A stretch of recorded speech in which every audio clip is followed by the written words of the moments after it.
금 인레이는 사실 과거에 많이 하기는 했거든요. 그러니까 치아색 나는 재료의 어떤 물성이나 내구성이 좋지 않았던 시절에는 첫 번째 옵션은 금 인레이로 많이 하기를 했는데 단가 자체도 굉장히 높아져 있어가지고 요즘에는 금을 잘 선택을 하지는 않기는 하고요. 거의 90% 이상은 이제 치아색 나는 재료로 선택을 하는데,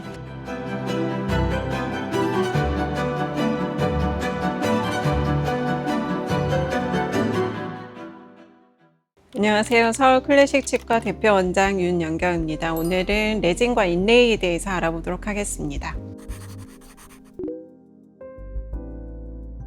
일단 레진은 충치의 가장 첫 번째 단계에서 선택할 수 있는 옵션이라고 생각하시면 되시고, 보통 그 치아의 구조가 가장 바깥층은 범랑질로 되어 있고 그 내부는 상아질로 되어 있는데, 가장 바깥층에 충치가 국한되어 있을 때는 보통은 레진으로 치료를 하게 되고, 그 안쪽에 있는 상아질까지 침범을 하고 또 범위가 넓어졌을 때는 인레이로 치료를 선택을 하게 되고요. 특히 치아와 치아가 붙는 옆면에 충치가 생겼을 때는 이 부분을 조금 더 정확하게 복원을 해야 되기 때문에 인레이 치료를 하게 되는데, 충치의 범위로도 치료의 옵션을 나눌 수 있기는 하지만은 레진은 진료실에서 바로 치료가 가능한 부분이 있고, 인레이 같은 경우에는 모양을 만든 다음에 본을 떠서 보철물을 제작을 해와서 붙이는 치료여서 간접적인 수복 방식이라고 생각하시면 됩니다.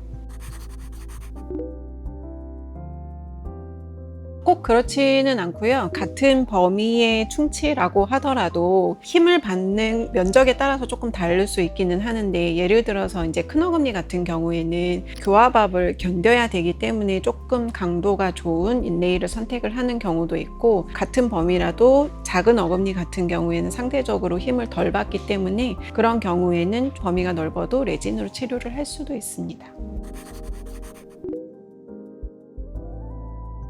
강도나 내구성 면에서는 레진보다는 인레이가 우수한 게 맞기는 하는데, 인레이라는 거는 기본적으로 본을 떠서 제작을 해야 되는 거기 때문에 그 제작을 위해서는 최소한의 두께가 요구가 되거든요. 그 최소한의 두께를 맞추려면은 그 부분을 충분히 삭제를 해줘야 되기 때문에 치아의 삭제량 면에서는 인레이가 아무래도 조금 더 많을 수밖에는 없기 때문에 레진으로 가능한 케이스라면 레진으로 치료를 하는 게 더 맞다고 보시면 됩니다.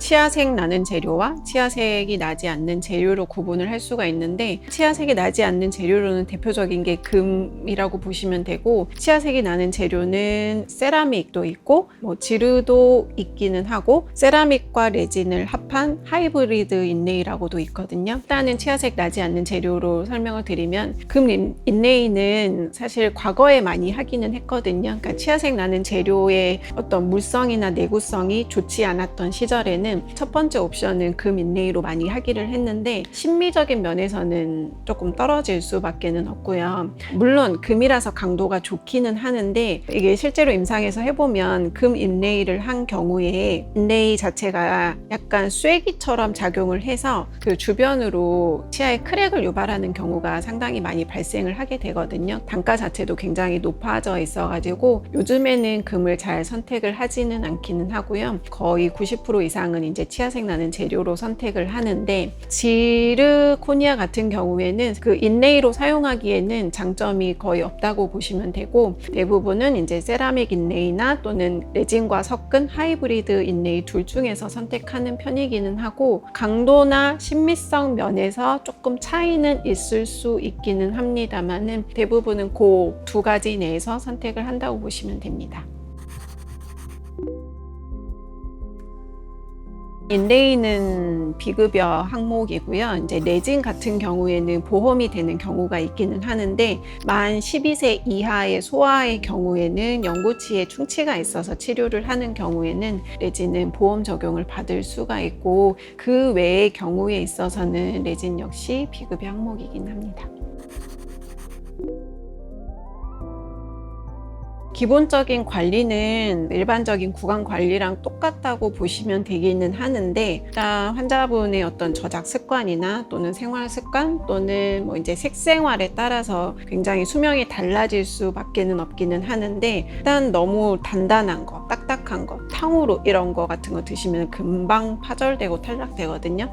그런 거 조심하셔야 되시고, 당연히 양치질이나 치실 사용하는 거는 기본적이고요. 중요한 거는 정기적으로 오셔가지고 충전물의 상태를 점검을 해줘서 수리를 하거나 이렇게 부드럽게 다듬어 주기만 해도 충전물의 수명을 훨씬 늘릴 수가 있기 때문에 정기검진 오셔가지고 체크를 받으시는 게 중요합니다.